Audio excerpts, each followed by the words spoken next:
My parents betrayed me, kicked out of the family business and inheritance to favor their golden child. Now they want my help after losing everything. Hi Reddit, I'm a bit shaken and upset from what happened, so I could use some cheering up and some practical advice to get back on my feet.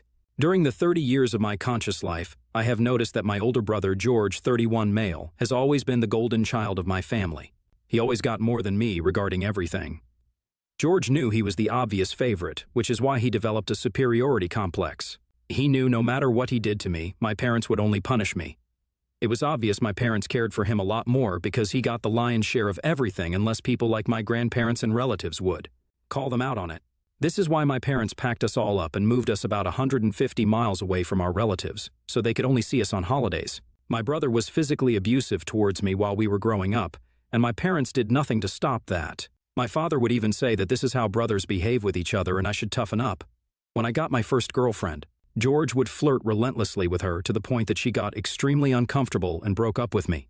I had a huge fight with my brother regarding this and even complained to my parents, but they just laughed it off, saying I was being childish. My parents would take him on more vacations while I was left with my grandparents, giving me excuses like they couldn't afford another ticket and they would take me some other time. I didn't mind being around my grandparents, though, because I loved them. George would get whatever he wanted, no matter how expensive it was. When I was 16, I got my driver's license, even though my brother, who was a year older than me, kept failing his driving tests. I was working a part-time job at McDonald's, so I asked my parents if they could help buy me a second-hand car and I would pay them off over the years. But they refused. When my brother finally got his driving license, they immediately bought him a car.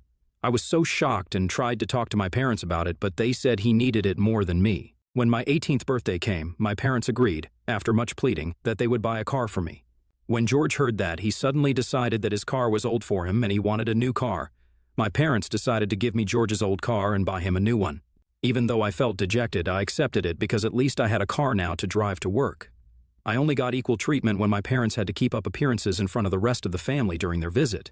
I admit it was rather funny to see the looks on their faces whenever they had to treat me equally to my brother on birthdays and Christmas because other people were present. We had relatives who were very nosy and loved gossiping and drama, so my parents did their best to hide their favoritism and threatened me to keep my mouth shut in front of others. Otherwise, they would take away all my stuff. When my older brother graduated high school, my parents were beside themselves with joy. They showered him with praise, expressing how proud they were of his achievements, and even organized a celebration for him. But when it was time for my high school graduation, my mother was late to arrive, even though she had been at home all along, and my father never even bothered coming. That night during dinner, when I was sulking over their lack of enthusiasm and appreciation for me, they told me that high school graduation wasn't such a big deal and I should get over it. Later, George, who was during this time at university, sent me a message saying how I could never measure up to him and that I should know by now that my parents didn't love me anyway. I remember crying myself to sleep that night. I realized that I could never make my parents love me, no matter how much I tried, so this was the last straw, and I moved out. If anything, it just made my parents celebrate more when I moved out because it meant they no longer had to provide for me. From that point on, I would usually only see my parents and brother on holidays like the rest of the family. At the time, I was working full-time and attending college with the help of scholarships that my parents did not pay for. They didn't even show up for my college graduation, saying things like it would take a lot of time for them to drive and visit me in college. But I didn't really care. Ever since I graduated, I was hired at a nice company in my hometown that paid really well. George, on the other hand, dropped out of university because of his drinking problems. During this time, he started day trading with a few thousand my parents would give him every month. He made an okay amount of money from it and would brag to everyone, but suddenly he had a major loss and lost every cent. My parents, despite this, told him how this was just a learning curve and encouraged him to find a stable job. He jumped from one job to another and finally landed a full-time position that paid quite less than mine did. George and I would barely speak, but whenever we did meet during Christmas, he would always find a way to subtly remind me of his perceived superiority. He would try to imply that his choices were superior to mine, even though the reality spoke otherwise. His lower-paying job and tumultuous personal life contradicted the facade he tried to uphold in front of others. But I didn't mind his taunts, as my well-paid salary spoke for itself. Now, coming on to the story, my father owns a small manufacturing firm that he had started on his own roughly 5 years ago. His manager left in a hurry when they got an offer from a competing company. During this time, my parents were quite worried, since my father was getting old and it would be impossible for him to oversee everything on his own. My father also didn't want to hire someone new and teach them everything from scratch, for them to only leave the company again in a few years. So my father invited both me and my brother for lunch, a rare occasion for the three of us to sit together. I was quite surprised that my father had personally requested me to be there. As we sat around the table, my father got straight to the point. The family business was on shaky ground, and he needed our help. He explained that the manager had left, and he had been struggling to find a replacement.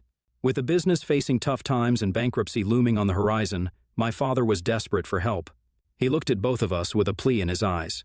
I kept quiet because even though I would have happily decided to help my father, I knew that he mostly wanted my older brother's help anyway. I waited for George to speak. To my surprise, my brother immediately dismissed the idea. He scoffed at the notion of working in a small family business and claimed that he wasn't interested. His lack of concern for our parents' livelihood was apparent, and it was clear that he saw their business as beneath him. My father kept requesting him again and again, but George told him that he could not risk leaving his job to work for the family when it could all amount to nothing. I could see how hurt my father was hearing this. It was shocking for me too, since I had thought George would jump at the opportunity of taking over the business since my parents favored him so much. My father, growing increasingly anxious, turned to me with hope in his eyes. He told me how he really needed my help and that he couldn't bear closing down his business. I earned quite well, and because I lived alone, I had considerable savings, which I knew could help my parents out. I know I was a fool, but after a moment of contemplation, I decided to step up and accept the challenge. Despite the years of mistreatment and neglect, I couldn't bear to see my father's business crumble. I agreed to help with the intention of turning the struggling business around. I even offered to give up my savings to fund the family business and help grow and expand it. My parents were extremely grateful for my help and thanked me profusely. Fast forward 5 years, and I have poured my sweat and soul into this company. I have established better relationships with our customers and improved our company image and reputation. I helped set up our website so that we could grow internationally. I brought our non-existent documentation into order and established a company quality system close to ISO 9001. I improved the production quality control testing processes so that there weren't so many defects in manufacturing. Hell, I helped our employees with packing, cleaning, and carrying heavy boxes when they were busy or when I had free time, because why not? Throughout all of this, my father did absolutely nothing. He hardly understood technology and would only come to oversee major orders. I was basically the only one handling everything. As the business thrived under my management, my parents gradually began to acknowledge my capabilities. I was confident that eventually I would be the one getting the family business, but I did not mind splitting it with my brother if he ever showed any interest. My relationship with my parents had improved considerably during this time. Even though they didn't blatantly favor me like they had favored my brother, they did respect me more, or so I thought. My grandparents were also happy to see how happy I was, as I was being treated like a son by my parents for the first time. 3 years ago, George had come to my parents to inform them that he was getting married. Everyone was shocked to hear this, since we didn't even know he had a serious girlfriend to begin with. Turns out he met Donna just a month ago and they wanted a shotgun wedding. This was a huge red flag for me, since they hardly knew each other, and I told my brother about it. But he scoffed, saying how I should keep my nose out of his business and that I should not act over-smart just because I earned more than him. After this, I've always stayed out of his life. When George got married, everything changed. My parents were the first ones to be cut off by Donna because she found them too overwhelming and didn't like how they fawned over my brother. George stopped calling or texting back my parents, and I knew how sad it made my mother to not be able to talk to her favorite son. I have no idea what happened with George for those 2 years, but last year, out of nowhere, he suddenly came back home after years of no contact with us. I had no idea that he had come back home, but the next day, when my father didn't show up for a very important meeting, I called him. He informed me how George was back for good. I was taken aback. My dad asked me to come to their place for family dinner as he had something important to talk to me about. There, I was told that my brother's wife, Donna, had cheated on him and left him for another man. I was not surprised to hear this, since Donna did earn more than him, as much as I remembered. Knowing my brother, I knew he could not hold down a job for long. My parents also informed me happily how George was back now for good, since he was getting a divorce. I nodded, not knowing at that time the misfortune that was going to follow. Later in the evening, my father called me and my brother to his study room. Imagine how I felt when my father closed the door, looked me straight in the eyes and said, "Start looking for a job. Your services are no longer needed. From tomorrow, your brother will be taking over your position." I stared at him, dumbfounded, waiting for him to explain further. Instead, my brother then told me that he was finally ready to take over the family business and would be working with Dad. My dad nodded and said that this is why he didn't require me anymore. I sat, feeling confused, as I just couldn't comprehend how easily my dad was removing me from his business when I was the one who had decided to quit my job and help him with all my savings. I looked at my dad and asked him why my brother and I couldn't work together, since this was a family business, and I was the one who had expanded the company so much. I argued that I deserved to have this position, and my brother could start from the bottom so that he could learn the ropes of the business. But George scoffed indignantly hearing this. He told me that I was just a placeholder for him and this business was always going to go to him anyway, so I should stop being so immature about it. I argued with my father, explaining how I had turned our losses into profits, and he could not just do that to me. But my father firmly reminded me that I was an employee, just like everyone else, and he had every right to fire me.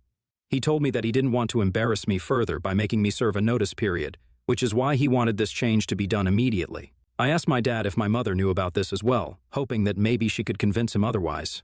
But he nodded, saying that my mother had wanted this all along, since this would mean that my brother could stay with them forever. I was devastated seeing how cruel my family was to me. I couldn't believe that they had used me when they wanted, and were now discarding me once their favorite child was back. I calmly told my father that he needed to pay me back all the savings I had invested in his business so that I would have something for me to start afresh. But my father and brother got pissed hearing this. My brother started asking, how dare I ask our father for my money when our parents had spent so much money on me during my childhood? My dad nodded and said that it was my choice to invest in the family business, and that I should feel ashamed for asking him for it back. My brother then remarked on how ungrateful I was. Hearing this, I lost it and screamed at him. You have no idea what I went through growing up under your shadow, enduring your constant abuse and our parents' blatant favoritism. I've worked tirelessly to save this family business from bankruptcy. And now you think it's unfair for me to ask for what's rightfully mine? My father's face twisted with anger, seeing how I was yelling at my brother. He coldly declared, "You think you deserve money? Your brother is right, you are ungrateful, and I won't give you a single penny or the family business. I will also be removing you from the inheritance because of how greedy you are. Now get out of this house." The weight of his words hit me like a sledgehammer. For the first time in a long time, I felt my heart breaking because of how my family has always continued to treat me. The dream of inheriting the family business and receiving what I believed was rightfully mine shattered before me. My father's anger was palpable, and the denial of both the business and the inheritance felt like a cruel betrayal. I took a deep breath, trying to calm down. I told my dad, "Okay, if that's what you want, I'll go my own way. You can keep your business and money. I'll start from scratch and build my success. One day you'll see you made a mistake." I didn't stick around for their response, filled with more negativity. I just walked out of the house. After that day, they never reached out to me again. My grandparents eventually found out the news of my brother coming back after years of no contact and taking over the business, and how my family had kicked me out. They reprimanded my parents, but it was too late by then. It's been 6 months since I left my family business and stopped all contact with my family. Facing the days that followed was tough. I had to come to terms with the reality of starting over. It hurt knowing my family didn't want me, but it fueled a determination to succeed on my own. At first, finding a job seemed challenging. I hadn't worked a regular job for a long time, and after managing our family business, I realized how good I was at it.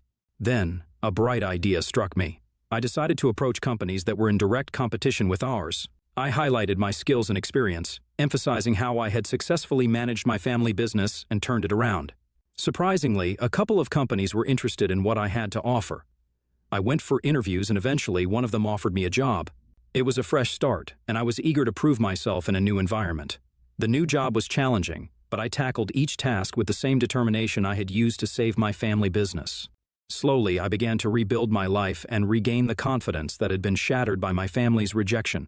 As the months passed, I not only found stability in my professional life, but also in my personal well-being. The absence of toxic family dynamics allowed me to thrive and discover my true potential. Everything was starting to go well in my life when, last week, out of nowhere, my parents contacted me. I ignored their calls at first, but they kept calling and sending me multiple text messages. Eventually, I decided to answer, curious about what they wanted after 6 months of silence. My parents' voices sounded anxious over the phone. They asked me if I could help them out paying their bills this month because their electricity had been cut off. I was taken aback hearing their sudden demand, "No, how are you? It's been a long time," or even an apology. Just straightforwardly asking me to pay their bills. I calmly told them to ask their successful son to pay them, and not to disturb me again. Hearing this, my mother on the other line started crying. Then I was told how the family business was now in serious financial trouble and on the verge of bankruptcy. My father went on to say how they needed my help desperately. It turns out my parents have, Lost everything thanks to the golden boy, who used nearly 90% of my parents' savings, plus retirement, in investing in crypto and day trading. He convinced them to invest it all in crypto at the beginning of the year, and they listened, thinking how their money would triple. But one market crash and rug pull later, it's all gone. George was also failing miserably in the family business, and all the workers hated him. He clearly had no idea how to manage everyone, which was no surprise, and the family business had lost a lot of contracts and major clients. I couldn't help but laugh bitterly at the irony of the situation. After years of mistreatment, my parents had the audacity to expect me to come to their rescue. I told them that I was not going to forget how they kicked me out of the family business and inheritance, so they should forget calling me ever again. My parents tried to argue back, saying that I owed them for everything they had done for me during my childhood and that I should be a better son to them. I was getting so pissed at their audacity, so I took a moment to collect myself and calmly reminded them of the years of favoritism, mistreatment, and the savings I had invested in their business, which they had never paid me back for. I pointed out how I had turned their struggling business into a thriving one, all the while being treated as a mere employee. I warned them that if they ever contacted me again, I would take them to court to force them to pay me for the savings I had invested in their business and force them to sell their house to pay me back. The conversation quickly turned into a heated argument when my parents heard this, but I stood my ground and firmly told them that I wouldn't be coming to their aid, no matter how much they cried about it. It felt liberating to finally stand up for myself and reject their demands. I couldn't believe the audacity of my parents to think I would forget years of mistreatment and come running when they needed help. I ended the call, knowing that I had made the right decision for my own well-being. Since then, I have received messages and calls from them, my brother, and other relatives, saying how I should help them out and that I'm being too cruel. Only my grandparents, with whom I stayed as a child while my parents went on vacation, have stood by my side, knowing how my parents have behaved with me over the years. Aitia for refusing to help my family out now that they have lost everything thanks to their golden boy. Update 1. I wanted to express my heartfelt gratitude for the overwhelming support and encouragement I have received from this community. Your words have been a source of strength during this challenging time, and I appreciate every comment and message that has come my way. It means more to me than I can adequately express. The reason all my relatives have found out about this is because my parents reached out to one of their cousins for help when I refused, instead of telling them the entire story about how my brother was behind their business going bankrupt. They told him how my brother was trying to work a way to support them at such a tough time, while I had blatantly refused to pay their bills. They straight up lied, knowing that I would be blamed by everyone just to not embarrass my brother. I agree with everyone that I should not keep my mouth shut anymore, since what my parents have done to me cannot be forgiven or forgotten.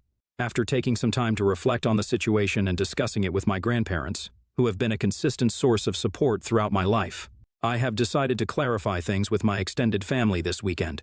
I plan to address the years of mistreatment, the unjust removal from the family business, and the financial investment I made in my parents' struggling enterprise that was never acknowledged.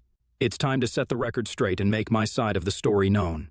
I will update you once I have informed everyone. Update 2. So, as I had updated earlier, I wanted to address all my relatives' misconceptions, and I did just that. This morning, I sent a mass email to everyone who had sent me a message or called me to ask why I wasn't helping my parents out in their tough time. In the email, I shed light on the years of suffering I had endured under my parents' roof, detailing the mistreatment, the blatant favoritism, and the unfair expulsion from the family business and inheritance when their golden child returned.